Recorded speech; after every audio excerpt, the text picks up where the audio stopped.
ကဲအားလုံးပဲမင်္ဂလာပါဗျ။ Unai Emery ရဲ့ Aston Villa ကတော့ Chelsea ကို Stamford Bridge မှာအနိုင်ရပြီးတဲ့နောက်17ပွဲဆက်နိုင်ပွဲနဲ့ရပ်တန့်လို့မရတဲ့အသင်းဖြစ်လို့လာခဲ့ပါတယ်။ Aston Villa အသင်းဟာအင်္ဂါနေ့ညမှာတော့ Arsenal ရဲ့ Emirates ကိုတွားရောက်ရှင်ပြိုင်ကစားမှာဖြစ်ပြီး Chelsea နဲ့ပွဲစဉ်ကအဝါကကြောင့် Marty Cash နဲ့ Camara ကိုလွဲချော်မှာက Unai Emery အတွက်ကြီးမားတဲ့ထိုးနှက်ရိုက်တစ်ခုဖြစ်လာတော့မှာပဲဖြစ်ပါတယ်။ Aston Villa ကဒီလအစောပိုင်းမှာ Arsenal ကို Villa ဘက်မှာ2ဂိုးနဲ့အနိုင်ရထားခဲ့ပြီး ကန်နာတွေကလည်း Emirates မှာပြန်စုံမယ်လို့ကြုံဝါထားခဲ့တာဖြစ်ပါတယ်။ အင်္ဂါနေ့မှာကစားမယ့် Arsenal နဲ့ပွဲပေါ် Unai Emery ကဒါကွဲပြားခြားနားတဲ့ပွဲစဉ်တစ်ပွဲဖြစ်လာမှာပါ။ Emirates မှာဆိုရင်သူတို့ကအရန်ကိုအားကောင်းတဲ့အသင်းပါ။ကျွန်တော်တို့ကစားနေကြပုံစံတိုင်းတည်တည်ငြိမ်ငြိမ်နဲ့ကစားနိုင်ပေမဲ့လည်းဒါကျွန်တော်တို့ရင်ဆိုင်ရမယ့်အကြီးမားဆုံးစိတ်ကောင်းမှုတစ်ခုပါ။ဘာဖြစ်လို့လဲဆိုတော့သူတို့ကလည်းခြေစွမ်းပိုင်းအရန်တည်ငြိမ်တဲ့အသင်းဖြစ်သလို Champions League ကိုမျှော်မှန်းနေတဲ့အသင်းဖြစ်နေလို့ပါ။ကျွန်တော်တို့အသင်းကလည်းလက်လုံးမှာအကောင်းဆုံးခြေစွမ်းကိုပိုင်ဆိုင်ထားတဲ့အသင်းဖြစ်လို့သူတို့ကိုအကောင်းဆုံးတွန်းပြန်ကစားနိုင်မယ်လို့မျှော်လင့်ပါတယ်။ Oli Watkins ကတော့နီးပြကြီး Unai Emery ကသူတို့ကို Chelsea နဲ့ပွဲမှာအချိန်ကိုင်းလူစားဝင်စေခဲ့ပြီး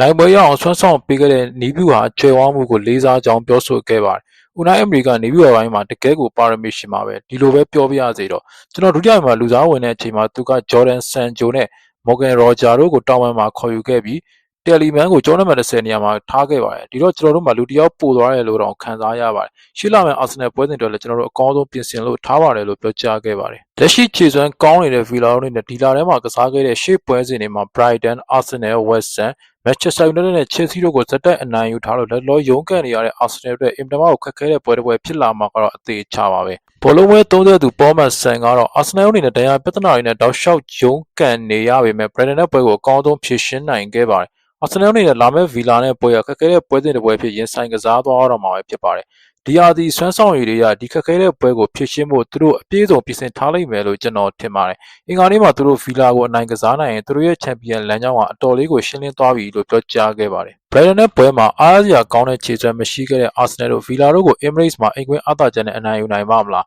မိတ်ဆွေတို့ရဲ့အမြင်လေးရှိရင်လည်းဆွေးနွေးပေးပါဦး